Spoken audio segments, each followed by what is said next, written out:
ચાલો ચાલો એક દ્રશ્ય વિચારીએ. શહેરની બહાર એક મોટું જંગલ છે અને શહેરમાં બેરોજગારી છે. હમ હવે એક પ્રસ્તાવ આવે છે કે ભાઈ આ જંગલ સાફ કરીને ત્યાં એક મોટી ફેક્ટરી બનાવીએ. ઓકે. સેંકડો લોકોને નોકરી મળશે, શહેરનો વિકાસ થશે. આ સાંભળીને તો એમ જ લાગે કે આનાથી સારું શું હોઈ શકે. બરાબર છે, વિકાસનો સીધો રસ્તો દેખાય છે.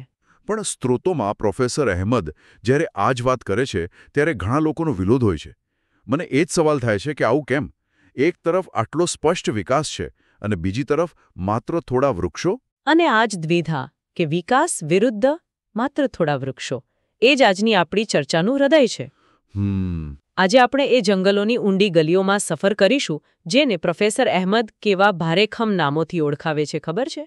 લીલા ફેફસા. હા, અને કુદરતનું જળ શુદ્ધિકરણ તંત્ર. બરાબર. આપણો ઉદ્દેશ્ય એ સમજવાનો છે કે જંગલ એ માત્ર લાકડાનો ભંડાર નથી, પણ એક જીવંત, ધબકતું અને અત્યંત જટિલ તંત્ર છે. ખરેખર તો એ આપણી જીવાદોરી છે. બરાબર. તો ચાલો આ જીવાદોરીને નજીકથી જોઈએ. આપણી પાસે જે માહિતી છે એ મુજબ આપણે સમજીશું કે જંગલની અંદરની દુનિયા કેવી દેખાય છે. ત્યાં કોણ રહે છે? અને તેઓ એકબીજા સાથે કેવી રીતે જોડાયેલા છે.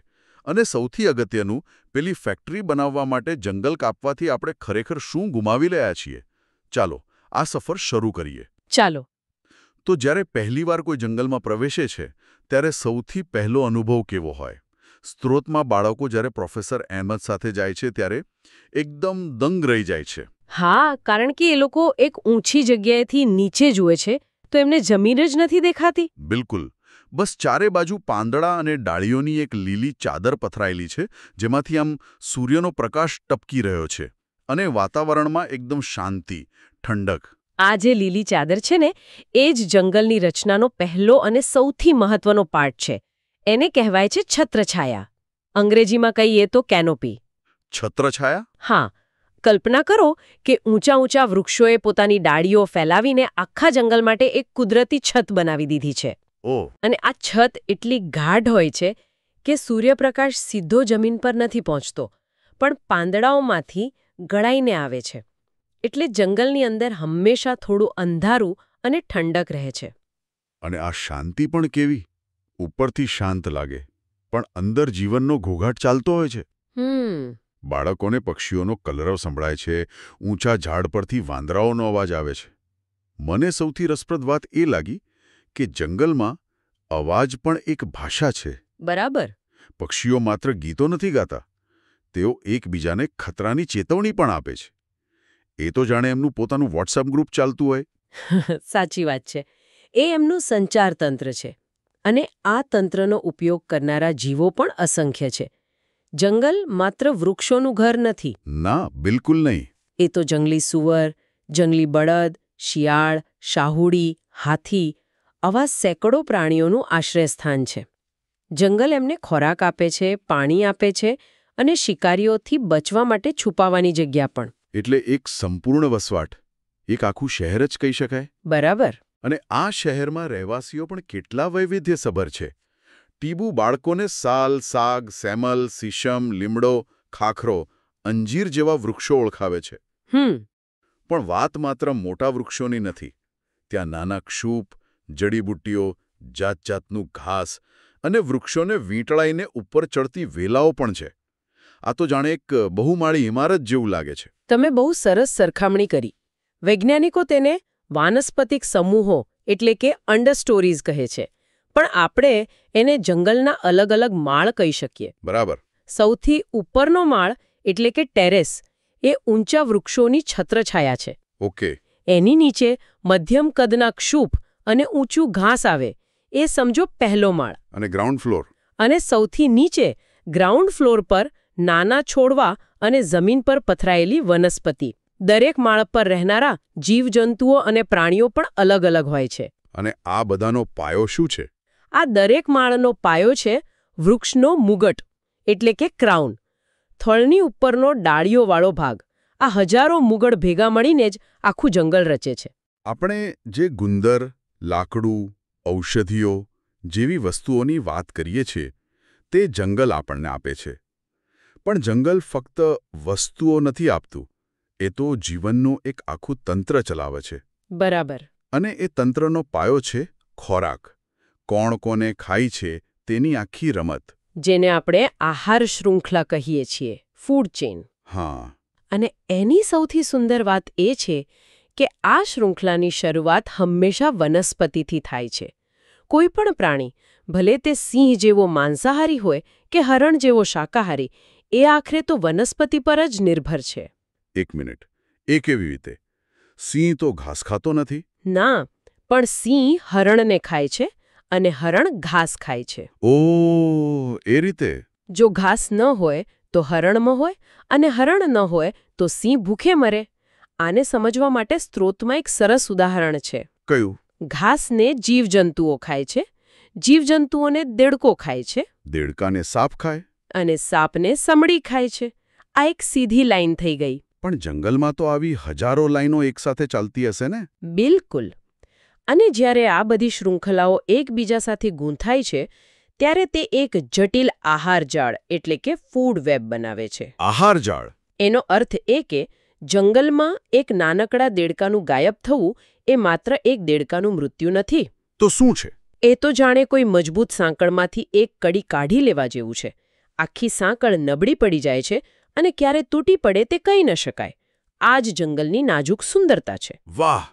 એટલે કે જો દેડકા ઓછા થઈ જાય હા. તો સાપને ખાવાનું ન મળે. હા. અને જે જીવજંતુઓને દેડકા ખાતા હતા તેમની સંખ્યા વધી જાય, હા. જે પાકને નુકસાન કરી શકે.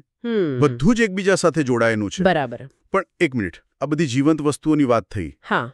પણ જ્યારે પાંદડા ખરી પડે છે કે કોઈ પ્રાણી મૃત્યુ પામે છે ત્યારે એનું શું થાય છે? સારો સવાલ છે. આટલા વર્ષોથી આવું ચાલતું હોય તો જંગલમાં કચરાનો પહાડ ન બની જાય? હા. આ બધું જાય છે ક્યાં? આ જ તો જંગલનો જાદુ છે. તે કશું જ ફેંકતું નથી. તે એક સંપૂર્ણ રિસાયકલિંગ સિસ્ટમ છે. Recycling system? હા. જ્યારે બાળકો જંગલની જમીન પર ચાલે છે ત્યારે એમને તે ઘેરા રંગની, ભેજવાળી અને હૂંફાળી લાગે છે. આ જમીન એ જંગલનું રસોડું છે. રસોડું? એ કેવી રીતે? જુઓ, જમીન પર જે સડેલા પાંદડા, ફળો અને મૃત જીવોનો થર છે તે કાચો માલ છે. અને આ રસોડામાં લાખો કરોડો નાના-નાના રસોઈયા કામ કરે છે. રસોઈયા? હા.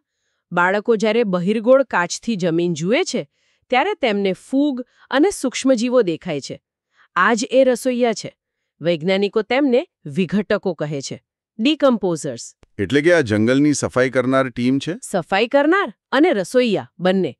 આ વિઘટકો મૃત વનસ્પતિ અને પ્રાણીઓના જટિલ શરીરોને તોડીને તેને એકદમ સાદા પોષક તત્વોમાં ફેરવી દે છે. ઓકે. આ પ્રક્રિયામાં જે ઘેરા રંગનો પદાર્થ બને છે તેને સેન્દ્રિય પદાર્થ એટલે કે હ્યુમસ કહે છે. હ્યુમસ એટલે કે એક પ્રકારનું ખાતર? હા, જંગલની જમીન માટેનું શ્રેષ્ઠ ખાતર. આ પોષક તત્વો ફરીથી જીવંત વૃક્ષોના મૂળ દ્વારા શોષાય છે અને તેમને મોટા થવામાં મદદ કરે છે. અદ્ભુત. એટલે કે જે એક માટે અંત છે તે બીજા માટે જીવનની શરૂઆત છે. બરાબર. આખું ચક્ર ચાલ્યા જ કરે છે. આ જ પોષક તત્વોનું ચક્ર એટલે કે ન્યુટ્રિયન્ટ સાયકલ છે, ખરું ને? બિલકુલ. અને મૃત પ્રાણીઓ પણ ગીધ, શિયાળ અને જીવજંતુઓનો ખોરાક બનીને આ ચક્રમાં પાછા ભળી જાય છે. જંગલમાં કચરો જેવી કોઈ વસ્તુ જ નથી. એકદમ સાચું. અને આ જ આત્મનિર્ભરતા જ જંગલને એક ગતિશીલ જૈવિક એકમ બનાવે છે. એ માત્ર જગ્યા નથી, એ એક જીવંત, શ્વાસ લેતો, પોતાની જાતને સાજો કરતો એક મહાકાય જીવ છે. અને આ મહાકાય જીવ માત્ર પોતાના માટે શ્વાસ નથી લેતો પણ આખા ગ્રહ માટે શ્વાસ લે છે.